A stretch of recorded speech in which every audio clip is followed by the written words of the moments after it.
আসসালামু আলাইকুম friends, welcome to my channel Pinky kitchen. আজ আমি বানাবো বকরা ঈদের মাটন গোশত দিয়ে মাটন দম বিরিয়ানি। দেখুন, মাটন দম বিরিয়ানির জন্য আমি কি নিয়েছি, আলাদা করে ইনগ্রিডিয়েন্টস দেখাবো না, কিন্তু আমি বানাবো, আপনারা দেখে নেবেন। এটাই ফলো করে যেমন বানাচ্ছি এইভাবেই বানাবেন। আমি একটু আলাদা রকমভাবে দম বিরিয়ানি বানাচ্ছি, আর বানিয়ে দেখবেন, খুব ভালো লাগবে, খুব টেস্টি হবে। এবার মাটন নিয়ে নিচ্ছি আমি 1 কিলো, আর ফ্যাটও এতে অনেকটাই আছে। তো আমি এই মাটন বিরিয়ানিটা তেল ছাড়াই বানাবো। দেখুন কেমন তেল ছাড়াই, ফ্যাট দিয়েই খালি বানাই। আপনারাও এইভাবেই বানাবেন। ফ্যাট বেশি থাকলে তেলের কাজ হয়ে যাবে, আর বিরিয়ানিও খুব ভালো লাগবে। দম বিরিয়ানি বানানোর আগে আমি এই মাটনটাকে একটু সিটি মারবো। একটা পেঁয়াজ রাফলি চপ করেছি, একটু আদা রসুন পেস্ট দিয়েছি, স্বাদ মতো লবণ, আর 2 থেকে 3টে কাঁচা লঙ্কা দিয়ে, আর হাফ চামচ হলুদ গুঁড়ো, হাফ চামচ ধনের গুঁড়ো, আর একটুখানি সামান্য জিরে গুঁড়ো দিয়ে, এই বাটি 1.5 বাটি পানি দিয়ে আমি 2 থেকে 3টে সিটি মেরে নেব। এর আগে আমি চিকেন বিরিয়ানির দম বানিয়েছি, দম চিকেন বিরিয়ানি ছেড়েছি, কিন্তু এটা মাটন আছে, এটা নতুন একটা আমি আমার নিজের মতো করে বানিয়ে ছাড়ছি। আপনারাও এভাবে বানাবেন। দেখুন এবার সিটি হয়ে গেছে। এবার গোশগুলো আলাদা করে নিলাম কুকার থেকে, আর ফ্যাটটা যেটা গলে গেছে ওইটা আমি আলাদা বাটিতে ঢেলে নিয়েছি, ওই ফ্যাট দিয়েই বানাবো। এবার আমি ম্যারিনেট করব। ম্যারিনেশন করার জন্য গোশেতে দিয়ে দিয়েছি দই, 1 থেকে 150 গ্রাম দই দিয়েছি, 1 কিলো গোশ আছে যেহেতু। এবার আদা রসুন পেস্ট দিয়েছি, লঙ্কার গুঁড়ো দিয়েছি, কাশ্মীরি লঙ্কার গুঁড়ো দিয়েছি, ধনে গুঁড়ো, জিরের গুঁড়ো, মিট মশলা, এইটা জিরের গুঁড়ো দিলাম। এরপরে মিট মশলা দেবো, মিট মশলা সব দিয়ে, এবার পুদিনা পাতা, ধনে পাতা, তাজা আছে আমার কাছে পুদিনা, তাই, নাহলে এটা অপশনাল আছে, থাকলে দেবেন, না থাকলে স্কিপ করবেন। কাঁচা লঙ্কা 2-3টে, আর পেঁয়াজ আমি কাঁচা পেঁয়াজ দিয়ে করবো না, বিরিয়ানিটা বেরেস্তা ভাজা দিয়েই করব। 1 কিলো মাটন আছে, তাই আমি হাফ কিলো পেঁয়াজকে বেরেস্তা বানিয়ে রেখেছি, সামান্য রেখে দিলাম বিরিয়ানিতে ছড়াবার জন্য, আর সবটাই দিয়ে দিলাম। আর এখানে দেখুন আমি যে মশলাগুলো মেনশান করেছি, ছোটো এলাচ, বড় এলাচ, স্টার ফুল, লং, দালচিনি, তেজপাতা, বিরিয়ানি ফুল, কালি মির্চ সব দেয়া আছে। আপনারা এইভাবে এই মশলাগুলোই দিয়ে দেবেন সব। তার মধ্যে কিছুটা আমি বাঁচিয়ে রাখবো ভাতে দেওয়ার জন্য, আর কিছুটা মাটন ম্যারিনেশনে দেবো। সব দিয়ে আমি ভালো করে ম্যারিনেশন করে দেবো। সাজিরাও দিয়েছি সব। দেখুন যত মশলা আছে সব আমি ভাতেও দেবো, আর মাটন ম্যারিনেশনেও দেবো। পাতিলেবু দেবো, পাতিলেবু আধখানা, মানে হাফ, আধা হয়ে যায়, মানে হিন্দি বাংলা ফাইল হয়ে যায়, যাই হোক আপনারা বুঝে যাবেন। আর একটু আমি ফুড কালার দেবো। ফুড কালারটা অপশনাল আছে, আপনারা চাইলে দিতে পারেন, একটু দেখতে সুন্দর লাগবে বলে আমি দিলাম। আর এখানেই আমি একটুখানি তেল দিই ম্যারিনেশনে, 2 চামচ মতো, ছোটো চামচে 2 চামচ মতো তেল দিয়ে এবার ভালো করে ম্যারিনেট করবো। এটা ভালো করে হাত দিয়ে মাখিয়ে নেব। দেখুন কি সুন্দর লাগছে দেখতে, খুব ভালো লাগছে। আপনারা এইভাবে বানাবেন। এখানে এবার আমি লবণ দেবো, সেটাও স্বাদ মতোই দেবো, ওখানে যেটা দিয়েছিলাম সেই হিসাব করে আমি এখানে দিলাম। একটু কাসুরি মেথি দিয়ে দেবো, হাত দিয়ে মলছে, আর দিয়ে ভালো করে এবার এর ওপরে স্লাইস টমেটো পিস দিয়ে দিলাম। আপনারা চাইলে টমেটো আর পেঁয়াজ একসঙ্গে পেস্ট করেও দিতে পারেন। এবার আমি রেস্টে রেখে দিলাম 10 মিনিট, 10 থেকে 15 মিনিট রেস্টে রেখে দেবো। এদিকে আলু আমি সিটি মারবো।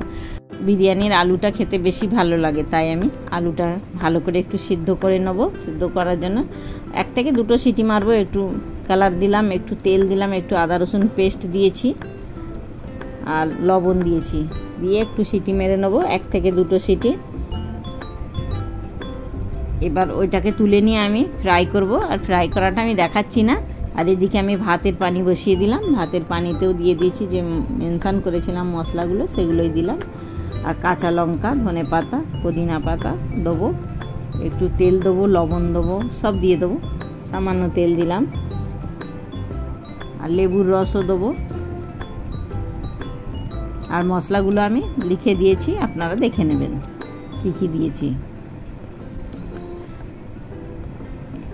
দেখুন একটু সাদা তেল দিলাম, আর লবণ দিয়ে দেবো স্বাদ মতো, মানে স্বাদের থেকে বেশি হবে, কেন এটা তো মাঠটা ড্রেন হয়ে যাবে, তো একটু বেরিয়ে যাবে, একটু বেশি হলেও অসুবিধে নাই। একটু বেশিই দেবো আমি, পরিমাণের থেকে একটু বেশিই দেবো।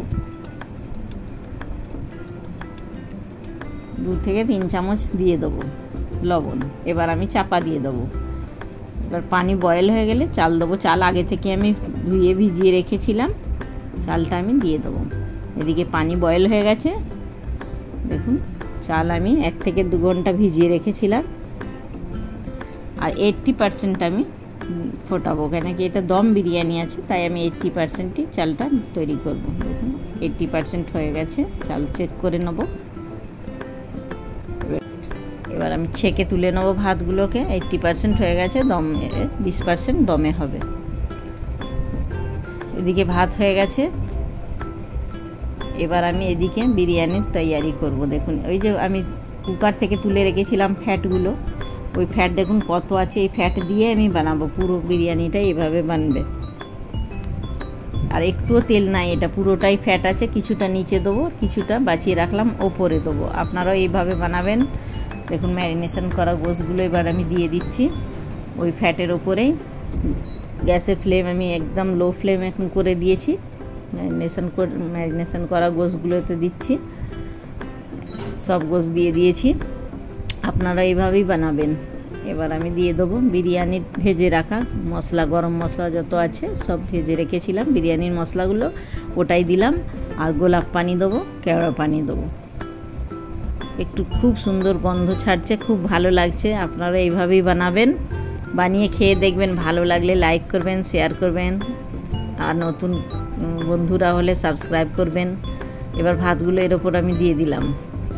আর ভালো লাগলে কমেন্টস করে জানাবেন, না ভালো লাগলেও কমেন্টস করে জানাবেন। আলু দিয়ে দেবো, সিদ্ধ করে ভেজে রাখা আলুগুলো দিয়ে দেবো। মাটন বিরিয়ানি নতুন স্টাইল আছে, মাটন দম বিরিয়ানি, খুব ভালো লাগবে। এইভাবে বানিয়ে দেখবেন একবার খেয়ে। পুদিনা পাতা, ধনে পাতা দিয়ে দেবো। আর ওপরে খুব একটা বেশি আমি সেন্ট দেবো না, যেহেতু আমি সেন্ট বাড়িতে একটু কম পছন্দ করে, তাই আপনারা চাইলে দিতে পারেন।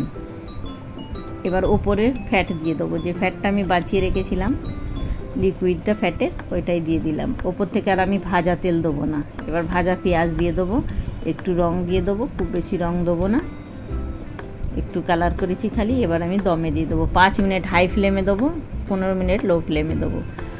হয়ে গেছে এখানে 20 মিনিট মোট। দেখে নেবো ভাতটা। আহা কি সুন্দর একটা গন্ধ ছেড়েছে, খুব ভালো লাগছে, খুব সুন্দর লাগছে। বিরিয়ানিটা খুব ভালো লাগছে, কি ভালো একটু গন্ধ ছেড়েছে, এত ভালো সেন্ট ছাড়ছে মাটন দম বিরিয়ানি। এবার দেখুন বিরিয়ানিটা কি সুন্দর ঝরঝরে হয়েছে, ভাতগুলো একদম ঝরঝরে হয়েছে। এতে যদি অয়েল দিতাম তো ভালো লাগতে না, যেহেতু মাটনে অনেক চর্বি আছে, তাই চর্বি দিয়েই বানালেই ভালো। আপনারাও এইভাবে বানাবেন, বানিয়ে খেয়ে দেখবেন। আর আমি এটা বকরা ঈদের পরেই করেছি, 1 থেকে 2 দিন পরেই করেছি মাটন বিরিয়ানি, কিন্তু এটা ছাড়া হয়নি। আপলোড করতে সময় হয়েছে, এডিট করতে সময় লেগেছে। আমার সোনালি এডিট করে, তো বড্ড মেহনত লাগে, ওর পড়াশোনা আছে, সময় পায়নি, তাই একটু দেরি হয়েছে। আপনারা প্লিজ লাইক করবেন, শেয়ার করবেন, কমেন্টস করে জানাবেন এবং চ্যানেলটিকে সাবস্ক্রাইব করবেন। এডিট করতে বা একটা রেসিপি বানাতে অনেক মেহনত লাগে। আপনারা প্লিজ আমার সঙ্গে সাথ দেবেন, আপনারা সাবস্ক্রাইব করবেন চ্যানেলটিকে। আর ভালো লেগেছে কি না কমেন্টস করে জানাবেন, নাও লেগেছে সেটাও জানাবেন। আর এইভাবে মাটন দম বিরিয়ানি বানিয়ে খেয়ে দেখবেন, খুব ভালো লাগবে। আমার মাটন দম বিরিয়ানি রেডি হয়ে গেছে, দেখুন কি সুন্দর লাগছে, খুব ভালো লাগছে। স্যালাড দিয়ে সার্ভ করেছি প্লেটিং করে, দেখুন কত ভালো লাগছে। টাটা, আল্লাহ হাফিজ।